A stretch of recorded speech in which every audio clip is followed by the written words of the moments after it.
The success of a company like Crown Books depends on many factors: store location, pricing, good management, friendly employees, and profitability. While these are significant, our business strength depends on what often appears to be insignificant. For example, how significant is it that occasionally a book gets stolen? Or the paperwork gets screwed up? Or that a delivery is a little short? Or that a cashier doesn't make the right change once in a while? Or a careless act ends up causing a loss of time injury?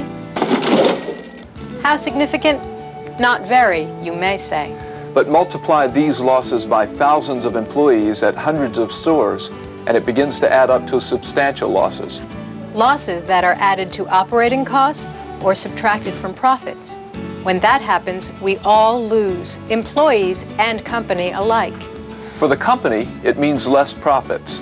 For employees, it means lower salaries, reduced benefits, and profit-sharing reductions. As an employee, you can help stem the rising tide of loss by becoming involved in assets protection. Assets protection means taking the initiative and performing the necessary activities to reduce loss in all its various forms. First, you must realize that losses take a toll on the company's assets, and that directly affects you as an employee. What is this toll? Let's take a look. T stands for theft, which occurs in many forms. There's external theft in the form of shoplifting and cash register pilfering done by unscrupulous customers. And there's internal theft when, sadly, our own employees steal money and merchandise from the company. O stands for operational procedures and paperwork. If money and merchandise are taken, we call it theft.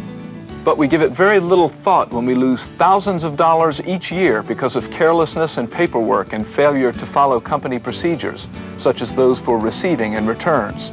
We sometimes shrug off these losses as the cost of doing business. But remember, we as employees of Crown Books are paying part of that bill. L stands for lax cash handling. When an employee is careless making change, counting the till, or handling large bills, losses occur. The other L stands for liability and insurance losses. Accidents are preventable, otherwise they wouldn't be called accidents.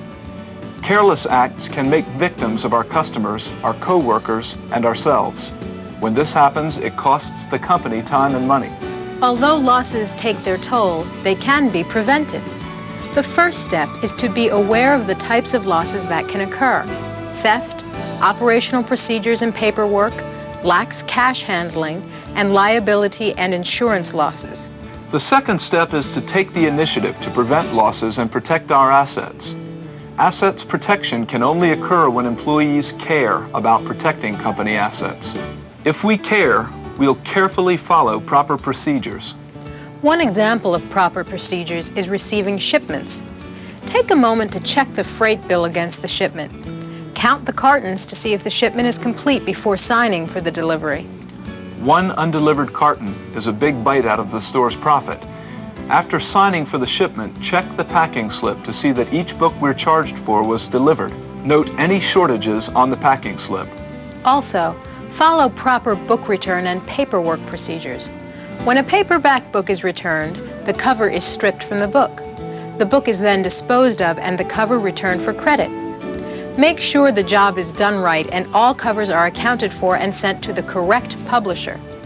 If we lose a $3 item at a profit margin of 3%, we have to sell 34 more of the same item to make up the loss. Gift certificates are another potential for loss. Make sure all certificates are accounted for and that you follow the proper procedure when selling and redeeming them. Remember, paperwork and operating procedures have a purpose. Experience has taught us that there are proper ways of doing things, and when followed, losses are reduced. When we care about assets protection, we'll carefully follow the proper procedures, and we'll always handle cash carefully. Missing cash and missing merchandise are usually the most immediately noticeable losses.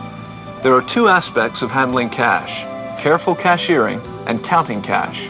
Cashiering is an important part of your job, and to do it well, you must know how to use the cash register.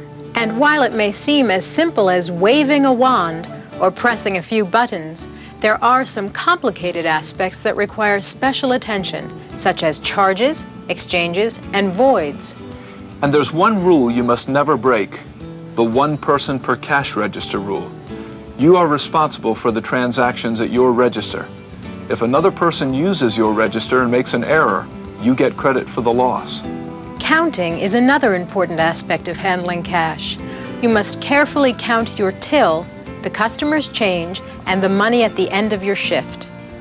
Another aspect of handling cash is to place 20s and higher into the drop box as soon as you can, and to get rid of excess 10s and 5s by placing them into the drop box as well.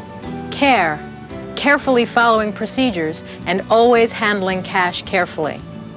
Care also involves reducing the potential for accidents. Accident prevention begins with you and involves your own personal safety as well as the safety of others. The types of accidents that happen to our employees include falls, cuts, and back injuries. Falls can happen when an employee is improperly using a ladder or tripping over misplaced items such as boxes or carts. Cuts occur when using a knife to open a box.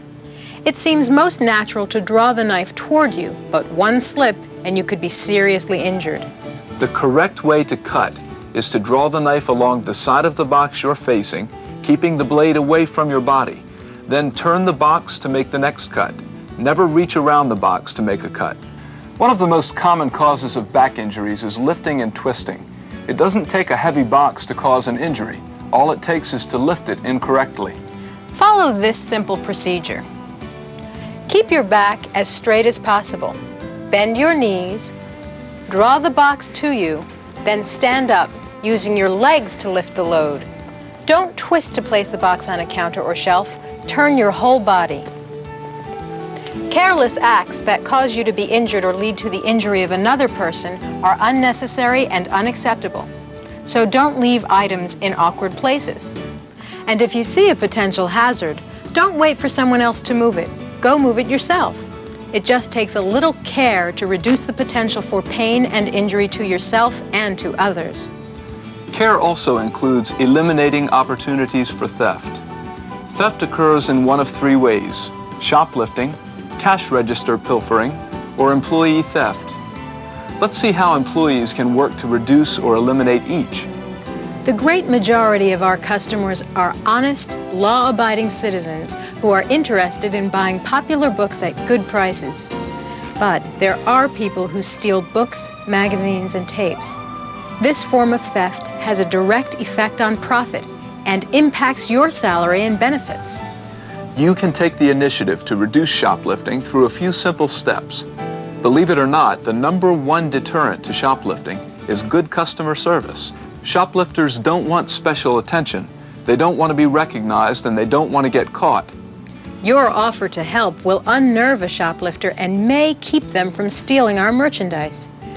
And here's where wearing your name tag helps. You're easily identified as a Crown Books employee. Watch for persons who are looking around a lot. They may be customers in need of help or shoplifters in need of an opportunity. Also, watch for shoplifters working as a team. One person will distract you while the other hides the stolen items. If a customer seems anxious to keep you out of an area, you may be about to become the victim of a shoplifting scam. You may be wondering what to do if you're reasonably sure someone is shoplifting, or if you see them conceal an item. Actually, the most important factors are not what you do, but what you don't do.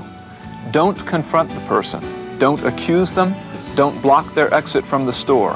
Don't physically take hold of them, and don't chase them. Those are the don'ts. Now, what are the do's? Perhaps the best thing to do if you're reasonably sure that a person has shoplifted an item is to report it to your manager immediately. But if you must personally deal with the situation, here are some tips. Go to the suspect, make eye contact, and offer to be of assistance. For example, ask them if you can take an item to the front of the store for them. This is your way of letting them know that you're aware of what they're doing. They'll probably tell you no. Leave them alone for a while. If they think you're on to them, they'll probably get rid of the merchandise and leave the store as quickly as possible. If you're absolutely sure the person has shoplifted an item, you can ask them if they'd like to pay for the merchandise. but don't accuse or threaten the customer, just be pleasant. Dealing with shoplifters is nerve-wracking and something we'd all like to avoid.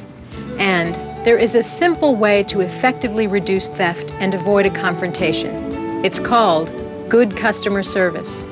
Good customer service includes being alert to customer needs, going to customers who seem to be loitering, wearing your name tag so customers know you're a store employee, and circulating through the store as much as possible. Remember, customer service is our #1 defense against shoplifting. Cash register pilfering is sometimes a problem and can happen faster than you can imagine. The best way to keep from being victimized is to always keep the cash register in view. And if you must leave the area for any reason, lock the register and take the key. The final area related to theft is employee theft. A sad fact of life at Crown Books is that some employees steal money and merchandise from our stores. Employee theft is usually the result of what is known as the triangle of treachery: need, rationale, and opportunity. When an employee steals, it's because he or she needs the money or merchandise. Interestingly, there always seems to be the need for more than we have. There's also a very basic rationale for the theft. Most often it's because the employee feels he or she is owed something and results from the feeling of being overworked and underpaid. The third side of the triangle is opportunity. And as an employee in whom the company has placed a great deal of trust, there is always an opportunity to steal. Employee theft comes in many forms: cash theft, merchandise theft, underringing, passing by merchandise for friends, and failing to ring a sale are some examples.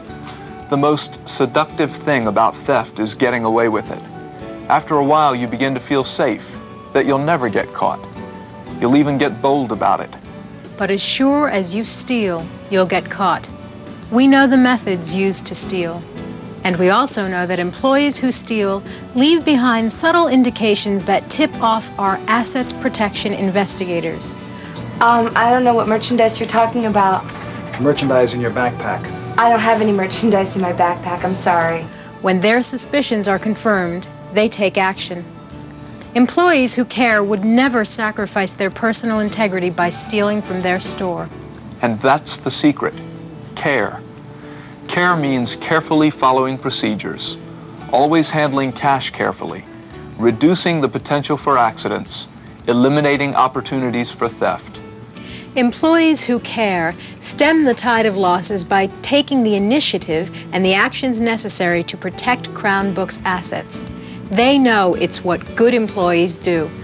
And they also know in the long run it directly affects them, their salaries and benefits, their sense of accomplishment, and their personal integrity. That's why they care. And that's why we care too, because we know that at Crown Books, our greatest assets are our employees.